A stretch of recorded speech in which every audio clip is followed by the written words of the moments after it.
Titanic के बारे में आपने कभी न कभी तो सुना ही होगा। ये है दुनिया का सबसे बड़ा, महंगा, लग्जरी और सबसे ताकतवर प्रोजेक्ट। लेकिन क्या आपको पता है कि इतना बड़ा प्रोजेक्ट होने के बाद भी सिर्फ चंद दिनों में ही ये क्यों डूब गया? अगर नहीं पता तो चलिए आगे की वीडियो में बताते हैं कि टाइटैनिक की 6 ऐसी गलतियां कौन सी थी जिसकी वजह से हजारों जाने गई। आखिर ऐसी कौन सी गलतियां थी जो 40 साल एक्सपीरियंस रखने वाले एडवर्ड स्मिथ, जो कि शिप के कैप्टन थे, उनको भी नहीं दिखाई दी। कैप्टन के 40 साल को एक्सपीरियंस को तो छोड़े, ये गलतियां टाइटैनिक को ऑपरेट करने वाली कंपनी दी व्हाइट स्टार लाइन, जिसको 107 शिप ऑपरेट करने का रिकॉर्ड है, उसको भी नहीं दिखाई दी। और तो और ये गलतियां टाइटैनिक मैन्युफैक्चर करने वाली कंपनी हारलैंड एंड वोल्फ को भी नहीं दिखाई दी, जिसको टाइटैनिक से पहले भी मोर देन 500 शिप्स को मैन्युफैक्चर करने का रिकॉर्ड था। टाइटैनिक की कंस्ट्रक्शन ईयर 1907 में स्टार्ट हुई थी और लगभग 3 साल का वक्त और 2000 वर्कर्स की मेहनत के बाद टाइटैनिक को तैयार कर लिया गया। जहाज का पहला सफर इंग्लैंड के साउथहैम्पटन से शुरू होना था और दिन था 10 अप्रैल 1912 और इसकी मंजिल अमेरिका का शहर न्यूयॉर्क तक थी।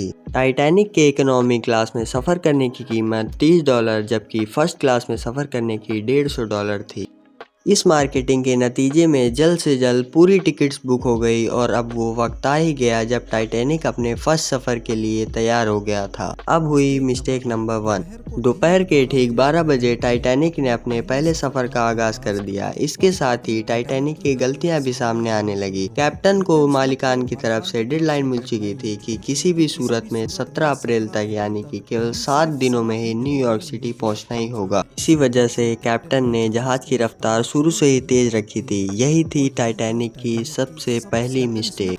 कैप्टन को मालिकान की तरफ से दी गई इंस्ट्रक्शंस और प्रेशर की वजह से न्यूयॉर्क जल्द से जल्द पहुंचना था, क्योंकि ये टाइटैनिक का पहला सफर था और अगर वो न्यूयॉर्क टाइम से ना पहुंचते तो टाइटैनिक की रेपुटेशन को काफी नुकसान होता। दुनिया की कोई भी मशीन हो, गाड़ी या जहाज, इनका सबका एक प्रोसीजर होता है ऑपरेट करने का। स्पीड लिमिट भी इनमें से एक प्रोसीजर होता है जो टाइटैनिक के स्टार्टिंग में ही वायलेट किया गया। थोड़ी ही देर बाद टाइटैनिक साउथहैम्पटन के पोर्ट को इतना पीछे छोड़ गया कि दूर दूर तक नीले समंदर के अलावा कुछ और नहीं दिखाई दे रहा था। Mistake number 2। टाइटैनिक को चलते हुए 3 दिन बीत चुके थे। फ्रांस और आयरलैंड के अलावा टाइटैनिक 72 घंटे से लगातार न्यूयॉर्क की तरफ बढ़ता ही जा रहा था। ये 14 अप्रैल 1912 की शाम थी। ओशियन में चारों तरफ खामोशी और धुंध छाई हुई थी, जिससे कि विजिबिलिटी भी कम थी। उसी रात एक और बैरी जहाज जो टाइटैनिक से कुछ ही घंटे आगे चल रहा था, उसके कैप्टन ने वायरलेस पे समुद्र में तैरती हुई चट्टाने यानी कि आइसबर्ग के बारे में टाइटैनिक को वार्निंग भी दी थी। एक्सपर्ट के मुताबिक ये वार्निंग कम से कम 6 बार तक दी गई थी, लेकिन वायरलेस ऑपरेटर्स की कोताही की वजह से ये इंतहाई इंपॉर्टेंट वार्निंग उनसे मिस हो गई। उनके लिए तो ये एक साधारण सी वार्निंग थी, लेकिन यही थी टाइटैनिक की सबसे बड़ी दूसरी गलती। टाइटैनिक अपने दौर का सबसे लग्जरी जहाज था, जिससे कि कई वीआईपीज इसमें सफर कर रहे थे। ज्यादातर स्टाफ इनकी खिदमत में लगा हुआ था। अगर इन वार्निंग्स को सीरियस लिया गया होता तो आगे का सीन ही कुछ अलग होता।